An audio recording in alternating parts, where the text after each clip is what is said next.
Tu veux vraiment monter master au set 14 ? Arrête de copier des compos. Apprends à jouer. Mon nouveau guide complet t'apprend tout ce que personne ne t'a jamais expliqué sur TFT. Plus d'infos en fin de vidéo. Salut à tous, c'est Romanov, bienvenue sur la chaîne destinée aux joueurs TFT qui veulent monter master. Dans cette vidéo, je vais vous montrer les erreurs les plus fréquentes que je vois chez les joueurs que je coach à tous les élos en gold, en platine, émeraude et diamant. Donc c'est parti, le premier point, sans plus attendre, c'est de vouloir jouer trop de compos. Ça c'est une grosse erreur. Regardez toutes les compos qui sont viables. Depuis le 7-10 en fait, il y a vraiment un beau travail d'équilibrage qui est fait de la part des développeurs du jeu. Et il y a beaucoup de compos qui sont viables, il y a plein de versions. Il y a des reroll 1 cost, des reroll 2 cost, des reroll 3 cost. Il y a plusieurs plans de jeu autour des 4 cost. D'ailleurs, ils ont rajouté un 4 cost sur ce set 14, ce qui permet de jouer plus flex, d'avoir plus d'options de jeu. Et on peut se retrouver perdu avec vraiment toutes ces options de compo et ne plus savoir quoi jouer. Le gros problème, c'est que quand on regarde des streamers comme tout le monde fait, on peut regarder Shones, AmSoFresh pour les plus connus, mais le problème, c'est qu'eux, c'est des joueurs challenger à tous les sets depuis le set 1. Ça veut dire qu'ils maîtrisent ce que j'appelle des mécaniques un petit peu invisibles qui font que vous avez l'impression, pour monter Master, qui est un objectif vraiment accessible comparé à Challenger, eh bien, il n'y a pas besoin en réalité de savoir jouer autant de compos. Moi, je vous conseille vraiment, je vous recommande de vous focaliser sur les 2 ou 3 meilleurs compos de chaque patch. Et à chaque fois, vous vous limitez, vous vous imposez de jouer ces 2 ou 3 compos pour vraiment les maîtriser et vous concentrer non pas sur la composition, savoir quel perso mettre, etc., jouer avec un guide à côté. Non, juste vous concentrer sur les fondamentaux.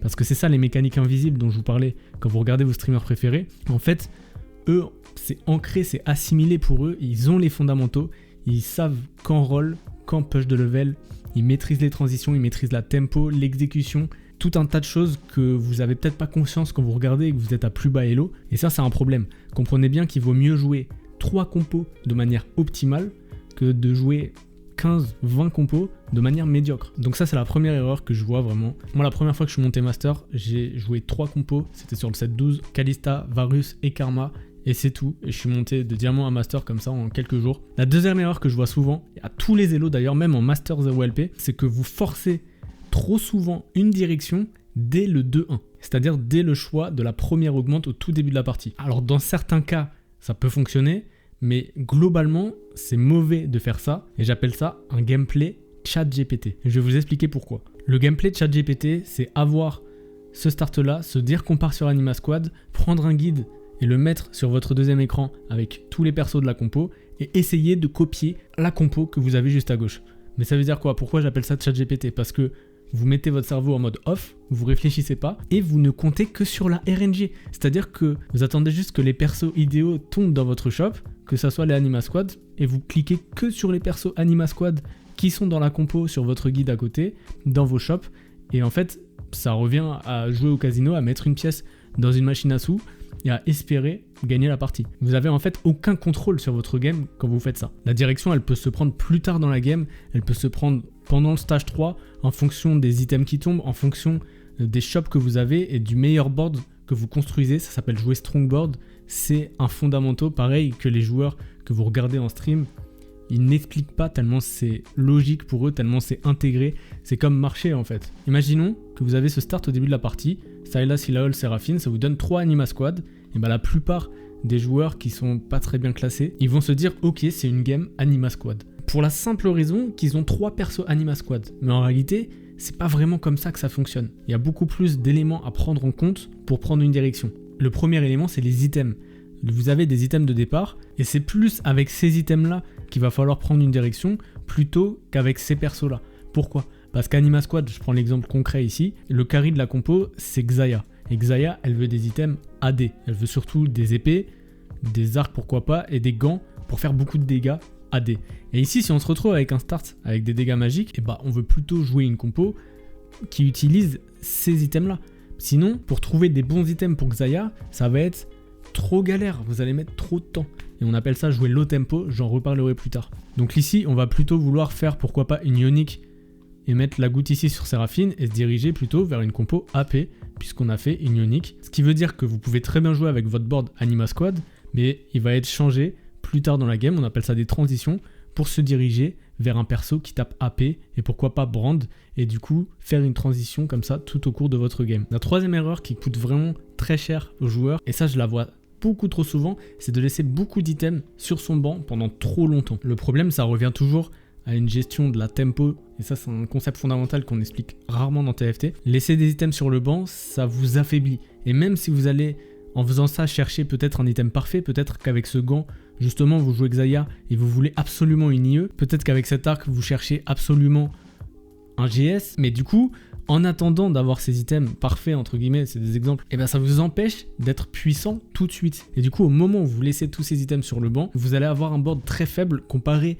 aux autres joueurs qui ont peut-être posé des items qui sont moins optimaux pour le late game, mais qui permettent de les renforcer à ce moment-là. Par exemple, ici, je peux très bien faire un Last Whisper, même si c'est pas l'item qu'il y a sur votre guide, et je peux très bien slammer mes items de front en faisant pourquoi pas Ionic, même si j'ai pas de dégâts magiques, avec une gargoyle.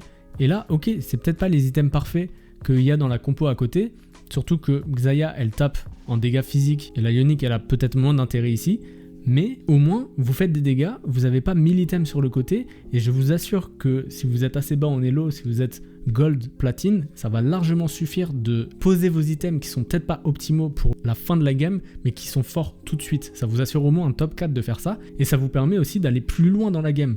Et du coup, si vous allez plus loin dans la game, si vous avez la possibilité d'aller jusqu'au carrousel du stage 5, bah vous allez avoir des items en plus. Et à ce moment-là, vous pourrez optimiser vos items. Peut-être qu'il y aura une IE à ce carrousel, ou peut-être qu'il y aura un item qui fait beaucoup de dégâts. Peut-être que la Ionic, on pourra la mettre sur un tank secondaire et mettre un meilleur item sur Leona. Donc l'idée globale que je voulais soulever, c'est de poser vos items. N'attendez pas les items parfaits qu'il y a sur les guides. Arrêtez de jouer en mode chat GPT. Soyez un petit peu plus ouvert d'esprit. Connaissez un petit peu tous les items et tout ce qu'ils sont capables de faire et pouvoir les interchanger, même si vous n'avez pas le bis gear.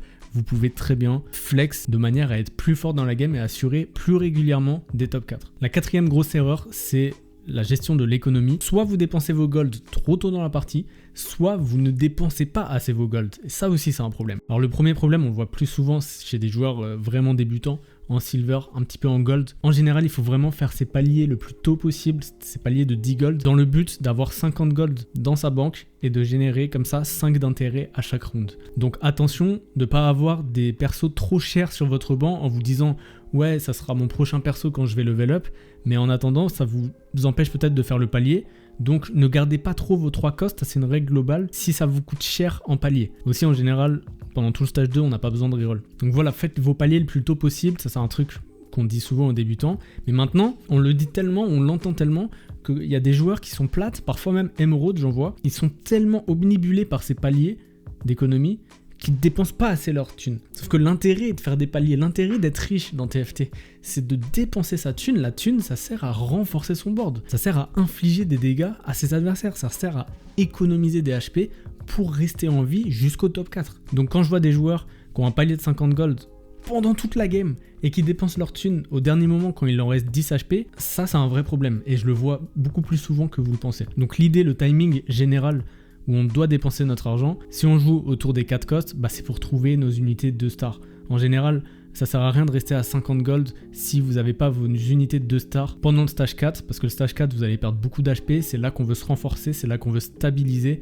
Donc dépensez votre argent, descendez en dessous de 20 gold, 10 gold, jusqu'à ce que vous trouviez vos 2 stars, c'est important. Après, il y a plein de facteurs bien sûr à prendre en compte. Je rentre pas dans les détails ici, mais si vous sentez que c'est un défaut, que vous utilisez mal vos golds, soit vous dépensez trop tôt dans la game, ce qui aura pas assez d'impact pour vous renforcer, soit vous les dépensez pas assez, vous êtes trop proche de ce palier de 50 gold, faites quelque chose pour y remédier. La cinquième erreur que font beaucoup de joueurs, et ça à tous les élos de silver à diamant, c'est de trop gamble vos games, c'est-à-dire que vous faites des choix trop risqués. Vous faites des paris, je vais vous donner des exemples, en mode ok, si je prends ça, je vais peut-être faire un top 1.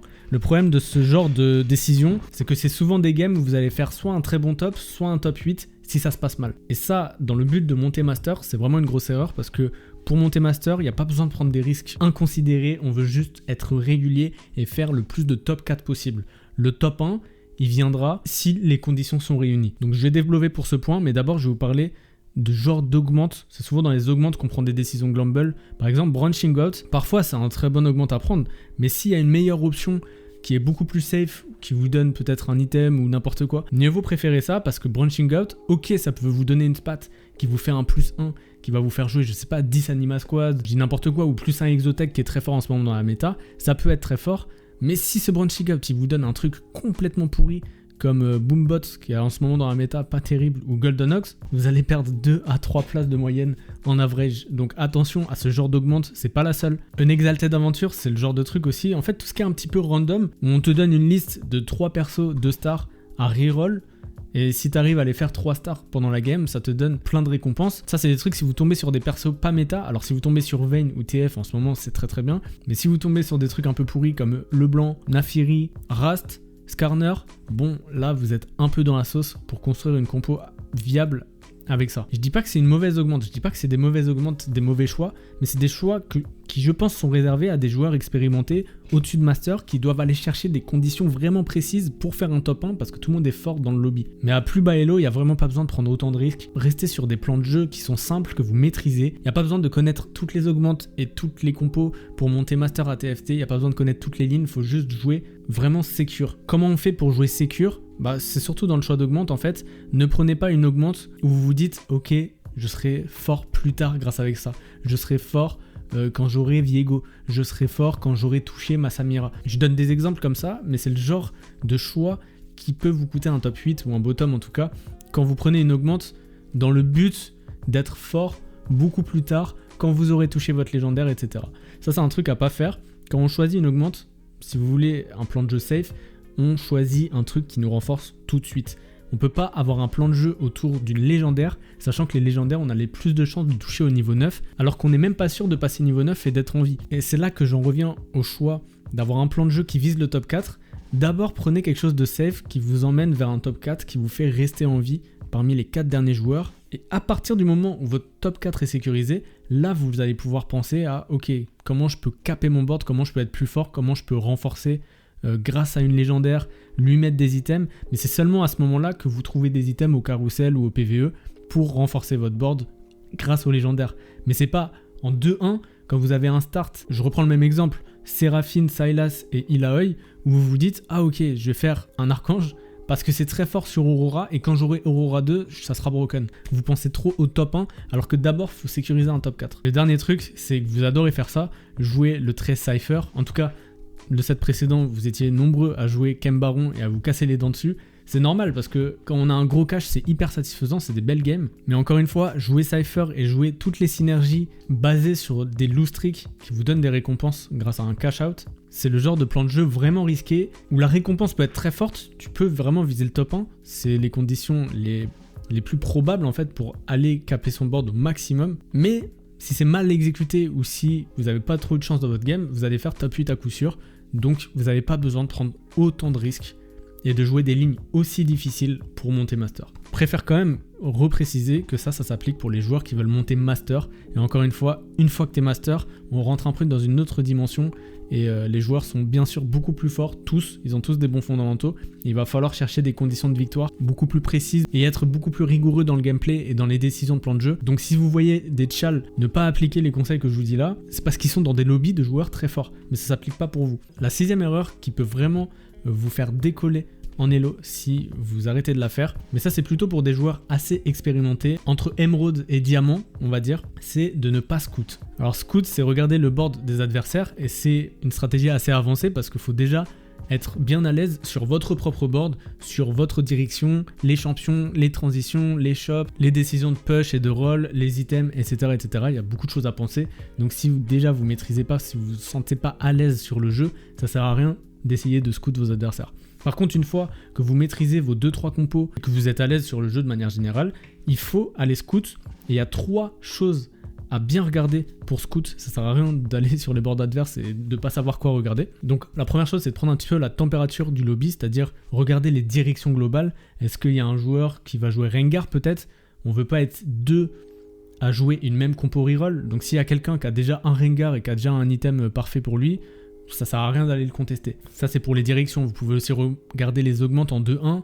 Est-ce que le gars il a pris une augmente Anima Squad? Bon bah ça vous donne l'idée que trouver votre Xayah ou votre Leona ça va peut-être être un petit peu plus difficile et ça donne comme ça plus d'infos pour choisir une direction où vous allez être le moins contesté possible. Ça c'est la première utilité de Scout. La deuxième ça va être d'évaluer la puissance des boards adverses.